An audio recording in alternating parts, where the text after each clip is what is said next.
So, Your Excellency, you've been here 2 years. How's it been? Yeah, well, it's been incredibly eventful. I mean, leaving aside the global pandemic, which we've obviously had to tackle over the last 7 months, there's been a lot going on. Before that, we had the Prince of Wales visit with the Duchess of Cornwall, which was an amazing highlight and lots of fond memories. And I know people really enjoyed the fact that they got out and about and were very accessible and met lots of people. Things like financial services, I've been to New York twice and supported the financial services industry, and I was very pleased that the jurisdiction got removed from the sort of EU list of non-cooperative jurisdictions. Would never have been on that list, so the right outcome. There's been constitutional change. In fact, one of the very first things I did as governor in December 2018 was observe the constitutional negotiations in London. That's all coming to fruition now, and we should be having the Privy Council agree that package on the 11th of November. So that's all, I think, really positive, and again a signal of Cayman's flourishing democracy and accepting and taking on even more responsibility for its own affairs. Of course, we've had the establishment of the Defence Regiment as well, which is being debated today in the Legislative Assembly still. There was the issues around civil partnerships. I mean, it's been an incredibly eventful period, but as I said when I arrived, I feel a very strong bond with all the people of these islands, and I think being appointed governor by Her Majesty the Queen creates that strong bond. And I've tried at my very best to be supportive of Cayman and work for Cayman, both feeding views here back to London and trying to represent London's views here. I've made a big effort to try and get out and about, support the community in any way that I can, and Lizzie and I are really enjoying it. We're loving being with you for these first 2 years, and I hope we can enjoy the next however long we're here period as well. That sounds great.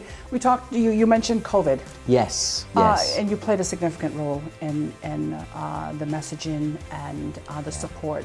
Tell us about that time for you. It was very tough at the beginning. I think because obviously we could see what was happening around us, and I along with everybody else was just focused on the health and well-being of the people of the Cayman Islands, because I think the Premier took that decision very quickly, and everybody supported that decision to make that the big focus, and it worked. If you look at what's happening around the world today. In Europe, they're now going through a second wave, and it's hitting all European countries at the same time now.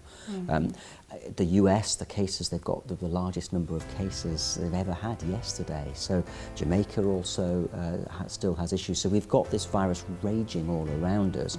But at least here we have some sense of normality in our lives, and there are very few places in the world that can enjoy that at the moment. So we are blessed, and I'm proud to have been part of a big Team Cayman effort. So many people across government, in our medical system, but actually everyone in the community who really played a part to get us where we are today, and we need to work extremely hard to maintain that.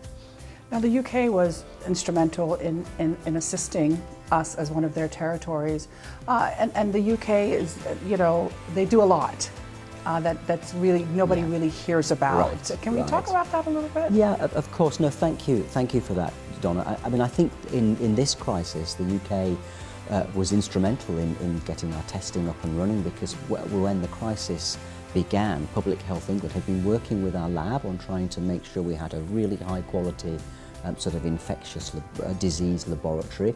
So that meant that when COVID struck, we were really able to hit the ground running, which was not the case in many of the other overseas territories. So that was really, really important. The UK also provided to Cayman and the other overseas territories lots of PPE, personal protective equipment, and supplied some of the testing materials as well. And of course my office initially took the lead with all the BA repatriation flights. I think we organised 8 in total and helped many thousands of often quite desperate people to leave the island. So I'm very proud of the role my office played in that, because they pretty much became a travel agents for 2 or 3 months. And of course that's now passed back to the government, but I also think it's very noteworthy that they didn't cost the government a penny to organise those flights. There's been a little bit of confusion about that in recent days, but actually the costs of the tickets and the freight fully met any of the costs government had. In fact, I think the government made a profit on those BA flights. So we were able to help a lot of people, and actually there was a surplus of funds from organising all those flights. So I was very proud of that. And you say, you know, what support does the UK provide? I mean, Cayman is rightly very proud of never having had to seek financial assistance from the UK, and that's a brilliant record that I know people want to maintain. But that doesn't mean the UK isn't active behind the scenes and doing some work in discrete areas. And I think in the last 2 years we've provided about £6 million of support in discrete areas. That takes the form of sort of technical assistance, so in the criminal justice sector or prisons or in law enforcement. The helicopter, of course, one of the helicopters, the UK funded 25% of one of the 2 helicopters. So there is a lot of quiet support going on behind the scenes from my office, which we don't sort of shout to the rooftops about. And I think it just shows that the UK is committed to Cayman, it's committed to support the overseas territories, and we want the territories to succeed. And we're working hard behind the scenes to support that, very much taking our lead from Cayman and following what Cayman wants in terms of support and assistance, because as smaller territories, I'm always so full of respect and admiration for how Cayman sort of runs a country. I mean, it's an incredibly difficult challenge to run a country when you're dealing with the full range of everything that a country has to do. So with a small population, a small territory, that's incredibly challenging. So it's right that the UK, where it's requested by an overseas territory, can come in and provide support. We do far more in some of the other overseas territories that don't have the resources and the capacity of Cayman. And I've said since I arrived, and people said to me before I came, you know, Cayman is one of the best run, if not the best run, overseas territory, and that's something to be very proud of. That's great. So what are some of the things that you would say that you've accomplished or you've been instrumental in making happen to improve the lives of Caymanians and people who live here, who call Cayman home? Yeah, obviously the COVID crisis sort of springs to mind immediately, and I think we've spoken about all the sort of supplies that came in and the flights that we arranged for people. But a lot of the assistance I've just flagged is making the lives of people better. So to take one example, a lot of support on child safeguarding. So there's been a lot of work going on to set up the MASH, the multi-agency safeguarding hub, and the UK supported the setting up of that. We've also supported a digital forensic hub in the police, so that they've got the latest state-of-the-art equipment to be able to do cyber and digital.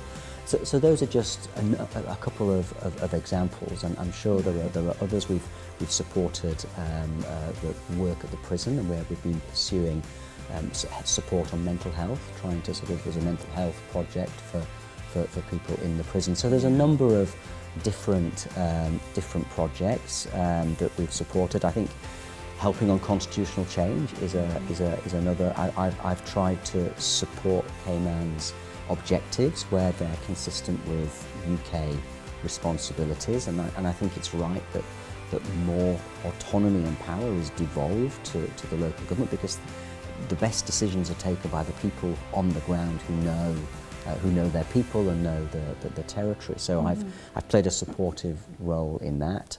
I've mentioned already financial services. I've supported what's been going on behind the scenes there. So a number of different areas where I've sought to provide support. I think one of the things I've made a big thing about is just getting out and about in the community. So whether it's going Meals on Wheels. Earlier this week I visited Beacon Farms, which is an incredible, it's a non-profit organisation, and they are helping former addicts, whether it's drugs or alcohol, and they employ people who've come from the Bridge Foundation in West Bay. And I spoke to some of the employees who really believe that Beacon Farms has just turned around their lives for them and their families. And that's just one example of so many things that are going on in our community. And I've tried to get out and about and support the community. I've done lots of 5K runs. I try and go on as many of those as I can, again supporting so many different charities. I've been out with Meals on Wheels, delivering food to our elders. I learnt a little bit of steel pan as well, which has been fun. In fact, there's a watch later on today. There is a fourth piece coming, to mark the 2 years here. So this will be. I'll give you a heads up. It's Stevie Wonder. I Just Called to Say I Love You, with Earl Lapere, of course. Oh, very nice. I need Earl Lapere next to me to do this. So we'll release that a little bit later. So yeah, lots of things I'd like to sort of flag there. Yeah, some of the things that you've been involved in, things like the regiment. Yes, yes. Can we talk about that? Yes, the regiment? of course. I know it's been somewhat controversial for some people on the islands, but I think this is Cayman's regiment, and I'll say that again. Some people don't like me saying that because it comes under the governor's responsibility for defence, but it is Cayman's regiment, and the UK's and my only motive in supporting this is to help the islands and the region be even more resilient if we are hit by hurricanes or natural disasters. And we've given an incredible opportunity to young people, young Caymanians on the islands, and we've sent 7 officers to Sandhurst, the best military training establishment in the world. It's not an army, it's a reserve force of people who only form up when we need them for a specific task, but they'll come together for training. And we had a Ministry of Defence training team here to do training for the first 50 cohorts. The second cohort of 50 has just been recruited, so we're already approaching over 100 people. The aim is by next summer to get to about 175, and then we'll see where it develops from there. But I hope over time people will come to really respect the role of the regiment and accept that it's going to do a terrific job for our islands and for the region as well. And it was a very proud moment with the Premier, watching the first passing out parade and talking to the recruits who were really patriotic about, I want to do something for my country, I want to give back to my country.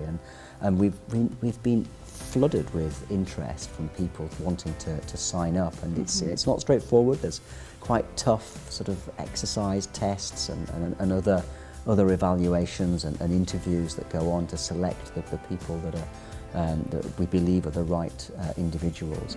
Also a great thing for private sector companies, because the people we recruit get fantastic new skills which they take back to the workplace and help their own organisations. So I think it's a win-win all round, and grateful to the Premier for his strong support from the very beginning to really take this forward. And I think we're in a good place. All right. Civil partnerships. Yes. Has also been at the forefront recently. But sort of a hot button topic. Yeah. Can you tell us about that and what your thoughts are on how things have turned out? Sure.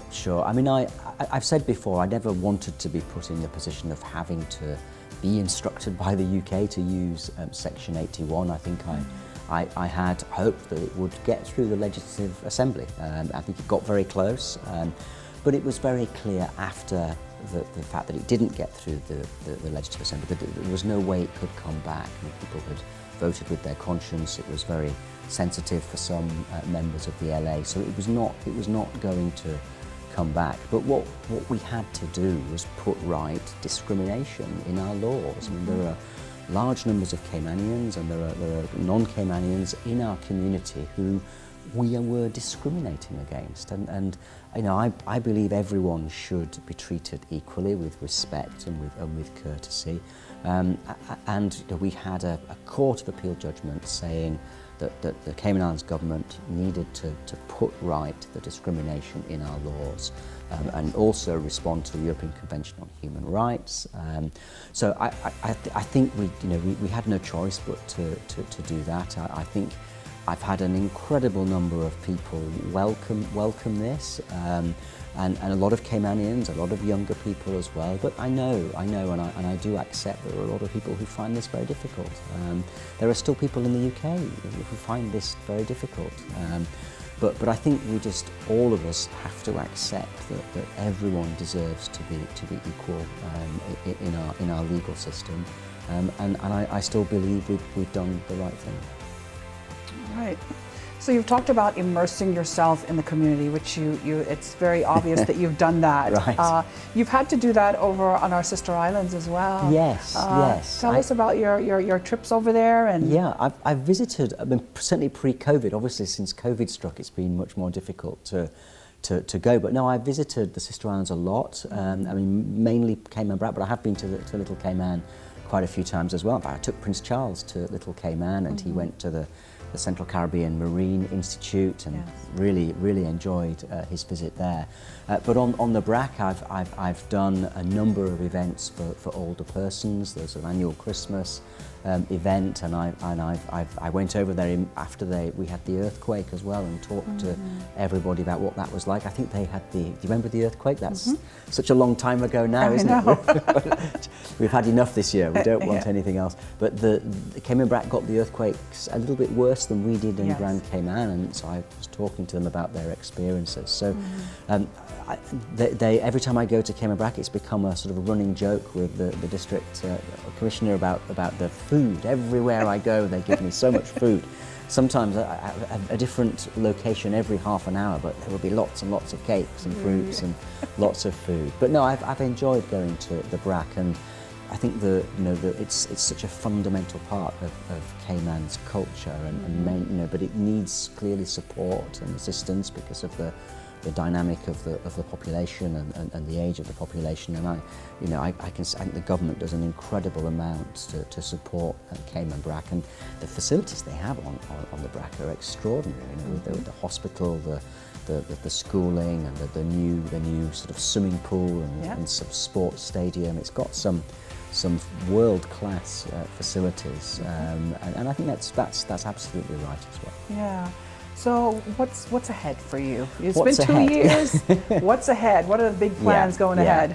I mean, I think one big issue ahead for all of us is clearly climate change, and I think with the UK will be hosting next December, so in a year's time, in Glasgow, what's called COP26. So this is where all the countries of the world come together and the aim is to deliver more ambition in reducing greenhouse gas emissions and trying to stop the warming up of our temperature, which will do huge damage to all of us, including in Cayman, if we can't take action to limit the rise in global temperatures.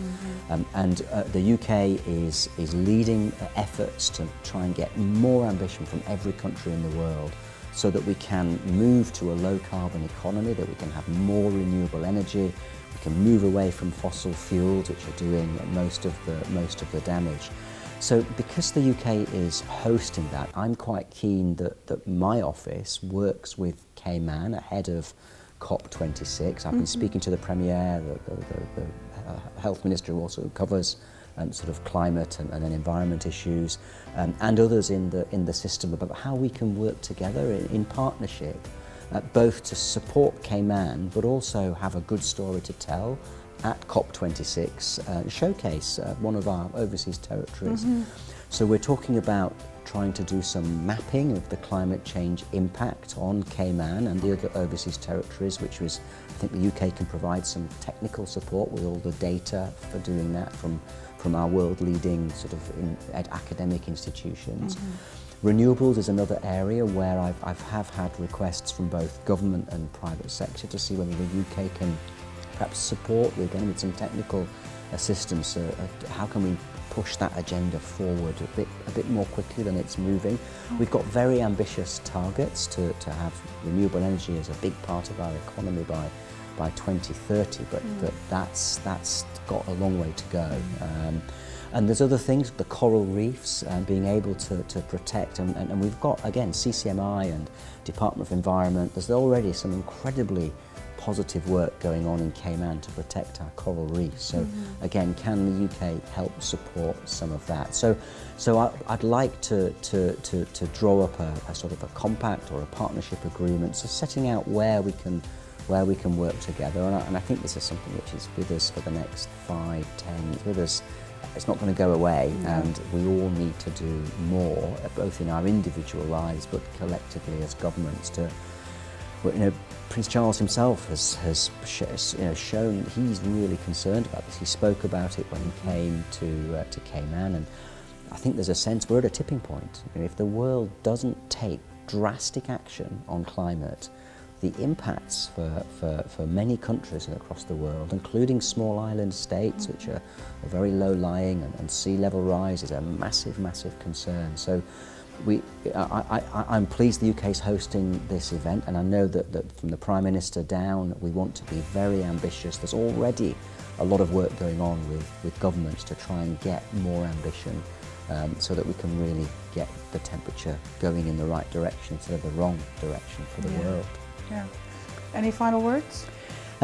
Just to say that, again, it's a real pleasure to be here and spend this time with everyone in the community. We've enjoyed it. I mean, people have been incredibly friendly, incredibly welcoming, and I look forward to continuing to do more of the same over the next year or two, and to try and get out and about as much as I can. All right, Your Excellency, it's been wonderful, as always. Well, thank you very much, Donna. It's always a pleasure to be interviewed by you as well. Thank you.